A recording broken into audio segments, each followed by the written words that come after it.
राधे राधे। श्री हरिदास श्री कुंज बिहारी। कैसे हैं आप सभी लोग? आई होप कान्हा जी की कृपा से आप सभी लोग अच्छे होंगे, स्वस्थ होंगे।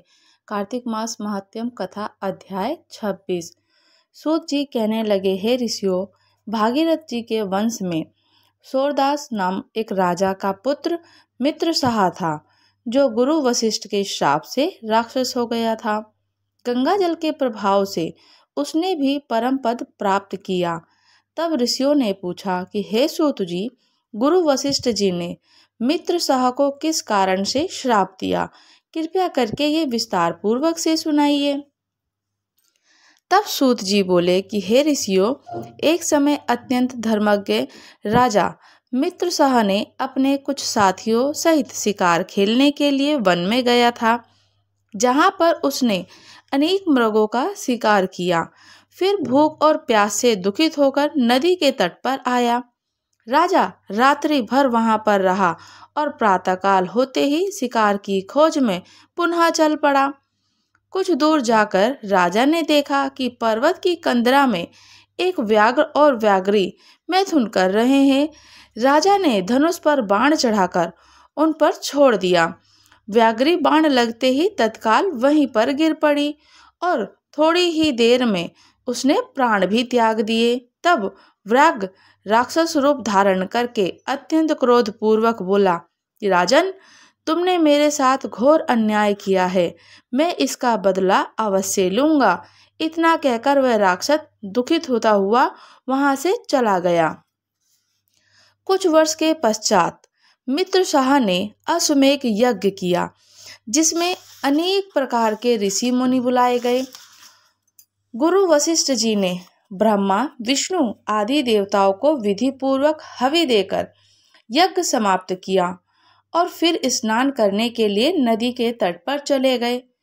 तो गुरु वशिष्ठ जी के यज्ञ मंडप से जाते ही वह राक्षस, जिसकी स्त्री व्याघ्री को राजा ने वन में मार दिया था, बदला लेने के लिए यज्ञ स्थल पर आया और वह गुरु वशिष्ठ का रूप धारण करके राजा से कहने लगा कि राजन, हम मांस खाएंगे, अतः हमारे लिए मांस बनाओ, हम स्नान करके अभी आते हैं। इतना कहकर वह वहां से चला गया और रसोई में रूप धारण करके मनुष्य का मांस पकाकर रख दिया गया। जब वास्तविक गुरु वशिष्ठ जी स्नान करके वापस आए तो राजा ने सोने के थाल में सजा हुआ मांस मिश्रित भोजन उनके आगे परोस दिया। गुरुजी ने ज्ञान दृष्टि से जान लिया कि भोजन मनुष्य के मांस से बना हुआ है। वशिष्ठ जी ने क्रोधित होकर राजा को श्राप दिया कि हे राजन, तुमने हमको मांस मिश्रित राक्षसों के खाने योग्य भोजन दिया, इसलिए तुम भी राक्षस हो जाओगे। वशिष्ठ जी का ये श्राप सुनकर राजा ने विनय पूर्वक कहा कि हे गुरुदेव, आपकी आज्ञा से ही ऐसा भोजन बनाया गया है। राजा की ये बात सुनकर गुरु वशिष्ठ जी ने ध्यान धन कर देखा कि राक्षस द्वारा छले जाने का संपूर्ण वृतांत राजा को बताया। तब राजा ने भी निरपराध श्राप को दिए जाने के कारण अंजलि में जल लेकर उन्हें श्राप देने को उद्यत हो गए। ठीक उसी समय उसकी रानी दमयंती आकर कहने लगी, आप क्षत्रिय हैं, अतएव क्रोध का परित्याग करें और जो आपके भाग्य में लिखा था उसे भोगिए। जो मनुष्य अपने गुरु पर रोष करता है वह वन में जाकर ब्रह्म राक्षस होता है। आप शांत रहिए।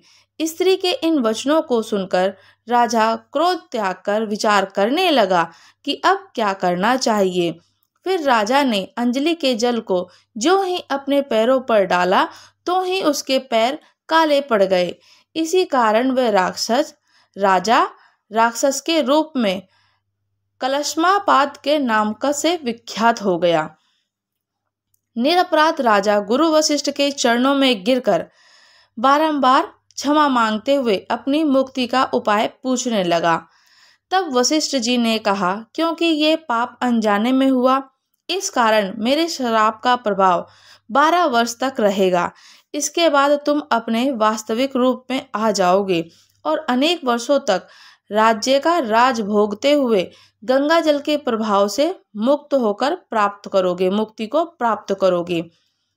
भगवान विष्णु जी की सेवा करते हुए अंत काल में विष्णु लोक को प्राप्त होगे। इतना कहकर गुरु वशिष्ठ अपने आश्रम को चले गए। राजा राक्षसी देह धारण करके निर्जन वन में भूखा प्यासा फिरने लगा। कई वर्ष तक अनेक कष्ट सहने के बाद वह राक्षस नर्मदा नदी के तट पर आया और वहां भी पशु पक्षी मनुष्य सर्प आदि खाकर विचरण करने लगा। वहां घूमते हुए उसने एक नर्मदा नदी के तट पर एक मुनि को अपनी स्त्री के साथ रमण करते हुए देखा। भूख से पीड़ित होने पर जैसे व्याघ्र मृग को पकड़ लेता है, उसी प्रकार उसने मुनि को पकड़ लिया। मुनि की स्त्री ने जब अपने पति को राक्षस के हाथों में देखा तो वह राक्षस रूपधारी राजा ने विनय पूर्वक बोली, आप वास्तव में राक्षस नहीं हैं, बल्कि सूर्य कुल में उत्पन्न मित्रसाह नामक राजा हैं। मेरा पुत्र अभी छोटा है, अतः मैं बिना पति के इस वन में कैसे निर्वाह करूंगी, इसलिए आप मेरे पति को प्राण दान दे दें। प्राण दान से बढ़कर अन्य कोई दान नहीं है। उस स्त्री की इस प्रार्थना का राक्षस पर कोई प्रभाव ही नहीं पड़ा। जैसे कोई व्याघ्र मृग के बच्चों को पकड़कर खा जाता है, वैसे ही वह राक्षस उस मुनि को खा गया। तब मुनि की स्त्री ने उसे श्राप देते हुए कहा, तुमने मैथुन करते हुए मेरे पति को मारा है, इस कारण जब भी तुम मैथुन करोगे तो मृत्यु को प्राप्त होकर राक्षस योनि का प्राप्त करोगे। यह दो श्राप एक साथ सुनकर राक्षस संदेहधारी राजा भी क्रोधित होकर बोला कि हे दुष्ट, एक अपराध के बदले में तुमने दो श्राप दिए, इसलिए तुम भी पिशाचनी बन जाओ। इसके पश्चात वह स्त्री पिशाचनी हो गई। भूख प्यास से व्याकुल होकर उसी वन में इधर उधर फिरने लगी। जिस प्रकार से राजा को दो श्राप मिले, उसी प्रकार से उसको भी पिशाचनी का श्राप मिल गया।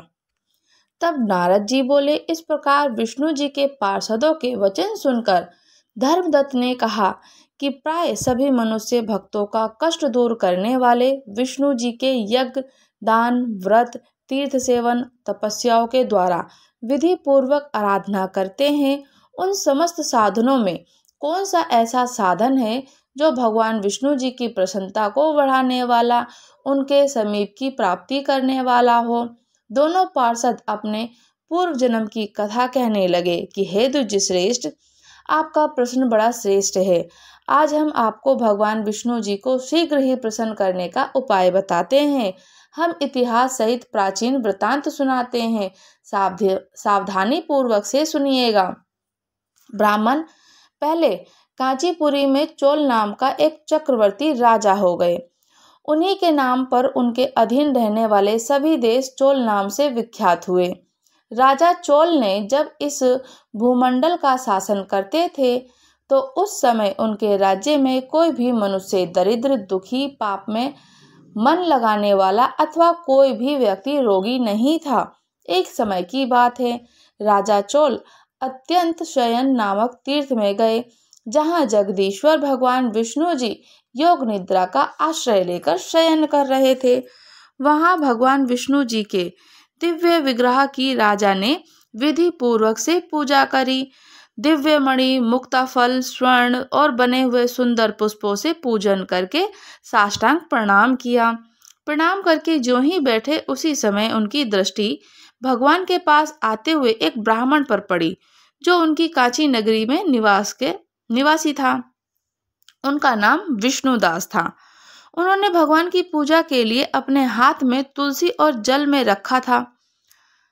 निकट आने पर उन ब्राह्मण ने विष्णु सूतक का पाठ करते हुए देवादिदेव भगवान को स्नान कराया, तुलसी की मंजरी और पत्तों से उनकी विधिवत पूजा की। राजा चोल ने जो पहले रत्नों से भगवान की पूजा की, वह सब तुलसी पूजा से ढक गई। यह देखकर राजा कुपित होकर बोले कि विष्णुदास, मैंने मणियों स्वर्ण से भगवान की पूजा की, वह कितनी शोभा पा रही थी, तुमने तुलसी दल चढ़ाकर उसे ढक दिया। बताओ ऐसा क्यों किया? मुझे तो ऐसा जान पड़ता है कि तुम दरिद्र और गंवार हो, भगवान विष्णु जी की भक्ति को बिल्कुल नहीं जानते हो। राजा की यह बात सुनकर द्विज श्रेष्ठ विष्णुदास ने कहा कि राजन, आपको भक्ति का कुछ भी पता नहीं है, केवल राजलक्ष्मी के कारण आप घमंड कर रहे हैं। बताइए तो आज से पहले आपने कितने वैष्णव व्रतों का पालन किया है। तब नरपश्रेष्ठ चोल ने हंसते हुए कहा, तुम तो दरिद्र और निर्धन हो, तुम्हारी भगवान विष्णु में भक्ति ही कितनी है। तुमने भगवान विष्णु जी को संतुष्ट करने वाला कोई यज्ञ या दान आदि नहीं किया, ना पहले कोई देव मंदिर बनवाया, इतने पर भी तुम्हें अपनी भक्ति का इतना गर्व है। अच्छा, तो ये सभी ब्राह्मण की पूरी बातें सुन ले। भगवान विष्णु के दर्शन पहले मैं करता हूँ या ब्राह्मण, इस बात को अब आप देख, फिर हम दोनों ने किसकी भक्ति कैसी है ये भगवान विष्णु ही बताएंगे। ये सब लोग स्वतः ही जान लेंगे स्वयं ही। ऐसा कहकर राजा अपने राजभवन को चले गए। वहां उन्होंने महर्षि मृदुल को आचार्य बनाकर वैष्णव यज्ञ प्रारंभ किया। उधर सदैव भगवान विष्णु जी को प्रसन्न करने वाले शास्त्र के उत्तक नियमों पर तत्पर विष्णुदत्त भी व्रत का पालन करते हुए वही भगवान विष्णु जी के मंदिर में टिक गए। उन्होंने माघ और कार्तिक के उत्तम व्रत का अनुष्ठान, तुलसी वन की रक्षा, एकादशी को द्वादक्षर मंत्र का जाप, नृत्य गीत आदि मंगलमय आयोजनों के साथ प्रतिदिन शरणाक्षर मंत्रों से और 16 उपचारों से भगवान विष्णु की पूजा आदि नियम का आचरण किया। वे प्रतिदिन चलते फिरते सोते बैठते हर समय भगवान विष्णु जी का स्मरण ही किया करता विष्णुदत्त। उनकी सृष्टि सर्वस्त्र सब में हो गई थी। वे सब प्राणियों के भीतर एकमात्र भगवान विष्णु जी की ही स्थिति को देखते थे कि वही स्थित हैं, भगवान विष्णु ही हैं। इस प्रकार राजा चोल और विष्णुदत्त दोनों ही भगवान लक्ष्मीपति की आराधना में संलग्न थे। दोनों ही अपने अपने व्रत में स्थित रहते और दोनों ही संपूर्ण इंद्रिया समस्त कर्म भगवान विष्णु जी को समर्पित हो चुके थे। तो इस अवस्था में उन दोनों ने दीर्घ काल तक व्यतीत किया जीवन। कार्तिक मास महात्म्यम 26 अध्याय समाप्त हुआ। राधे राधे। श्री हरिदास, श्री कुंज बिहारी। अगर आप लोग हमारे चैनल पर नए हैं तो चैनल को लाइक शेयर सब्सक्राइब करना बिल्कुल भी ना भूलें और मुझे कमेंट्स करके जरूर बताइएगा कि आपको कथा कैसी लगी। राधे राधे। श्री हरिदास।